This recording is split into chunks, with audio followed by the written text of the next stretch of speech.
hello, Darren. Welcome to my humble abode. There's a little studio here, and I'm happy to have you here. Gorgeous. Now, what do I do? Well, what do you do? I play guitar. You play the guitar. I retired from Wall Street after 45 years. Mm-hmm. And about 11 years ago, we moved here to Red Bank and discovered the music scene. Mm-hmm. And I started playing again. Originally, I think the first week I was here, I went over to the downtown and played with Rob's open mic. That sort of instilled a little desire in me again. Okay. And it's been history since then. Played with Papa John for a couple of years. Right. And then afterwards we formed our own band, which was the Red Bank Blues Band. Mm-hmm. RB3 as they call it. And that's where we are now. No.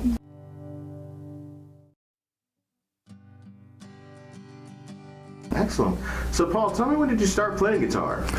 I was 8 years old. Mm-hmm. I'm 68 now, so it's 60 years ago. Wow, 60 years of guitar. 60 years of guitar, yep. Mm-hmm. I was supposed to get a set of drums. I was a young kid. I was 8 years old, and I was going to grammar school, and everybody wanted to be an altar boy. So after an altar boy, you want to be a priest. Mm-hmm. So my father says, if you forget about the priest shit, I'll get you any instrument you want. Mm-hmm. I said, I just want a set of drums. So he came over with a guitar. Oh my goodness, what a story.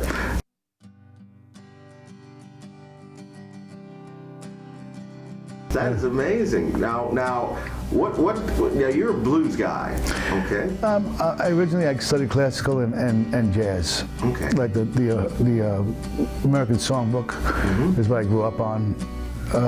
Then early in the 60s came rock and roll.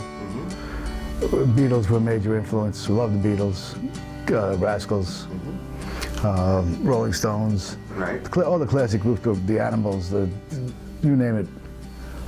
We listened to it, we played it. We had a group called the Moondogs. Right.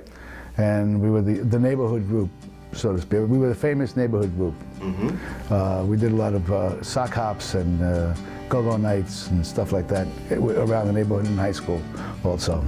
Most of the guys we went to high school together.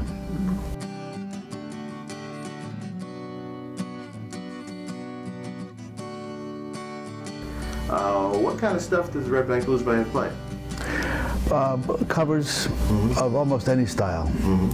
We used a blues influence on the songs, plus Chicago blues, Texas blues, any kind of blues you can imagine, rhythm and blues, funky stuff.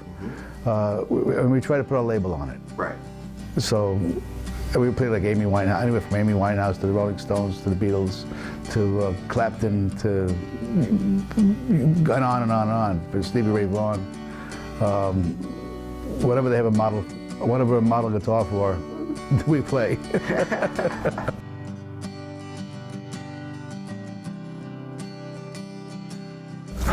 Bobby D'Onofrio is new to the band. He's been with us for, I guess, this last year. And Raul Diaz-Cobo is our drummer.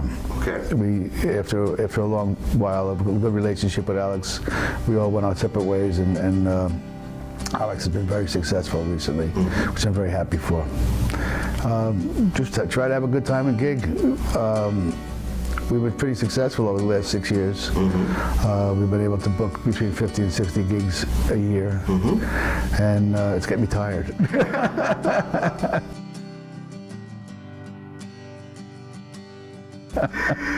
Now, you're on the upcoming release for the Downtown All-Stars of Red Bank. Right. On the Navisync, a song called Wonder If. You're the first track on that. Well, that's fantastic. It's really an honor. Yeah, so tell me about that song. Well, it's funny. I wrote something, I started writing something in this room. I was sitting down, and it was a ballad, as a matter of fact. And we all got together for rehearsal, and I was actually, Alex wrote all the lyrics. Okay. It was his, I say he wrote all the lyrics, it was his idea, the platform for the song. Right. Lisa Coppola, who's been with us a couple of years now, she's pretty good at putting everything together. She wrote a story on Alex's lyrics. Okay. Alex's story. She wrote the lyrics on Alex's story. Okay. I should say. I got it reversed. And I had the lead melody and chords. And again, we started off as a ballad. Right. And Lisa said, "Why don't we jazz this thing up a little bit?" So I got on the guitar, I went da da da da da da da da da. Oh. Now it's a blues tune, and it's blues, swing, jazz type of tune, and that's how it got created. Awesome. We have Kendall Scott and John McDonald, who's actually Lisa's husband. John plays bass for us. Kendall plays keyboards with us, and Kendall did all the arrangements. Right. But it started off as just an idea. And Alex and Lisa, all of us were just sitting here, and Alex and Lisa were going back and forth. You know, what if I was on the road when I was the guy that made the wrong decision, or made a certain decision that I was going with this chick, and it didn't work out, but I wonder if she remembers me now. He's on stage at a concert. This is all in his mind. He's on stage at a concert, and he sees the girl in the audience. So I wonder if. And that's how that got born. Awesome.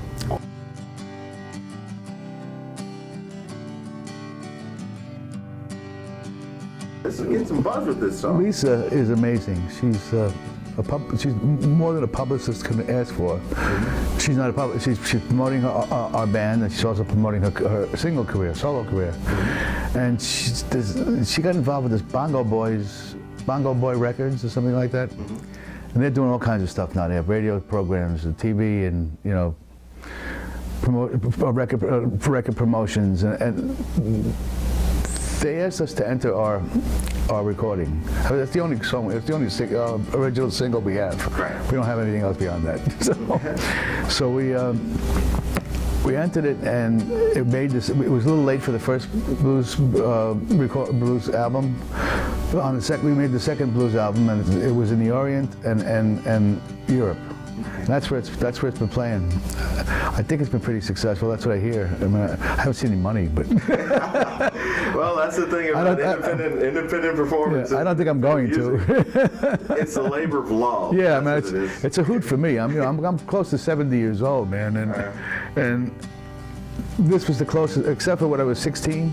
This is the closest to fame and stardom I've ever had.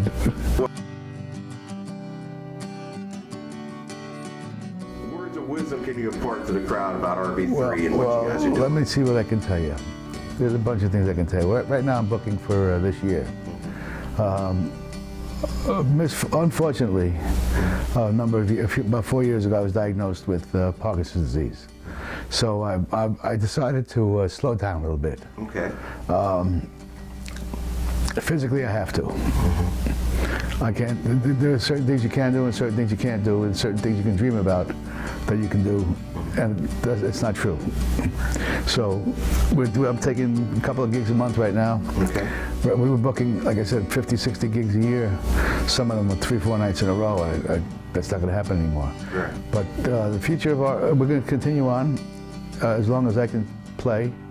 And if I can't do it anymore, will replace me. Yeah, well, I'm sure there's somebody out there that can easily replace me, especially a younger person that would, you know, another woman singer, maybe 2 girl singers, or a guy singer, have a guy singer and a girl singer, which is, I would love to do that. Like I said, just booked about a half a dozen gigs yesterday.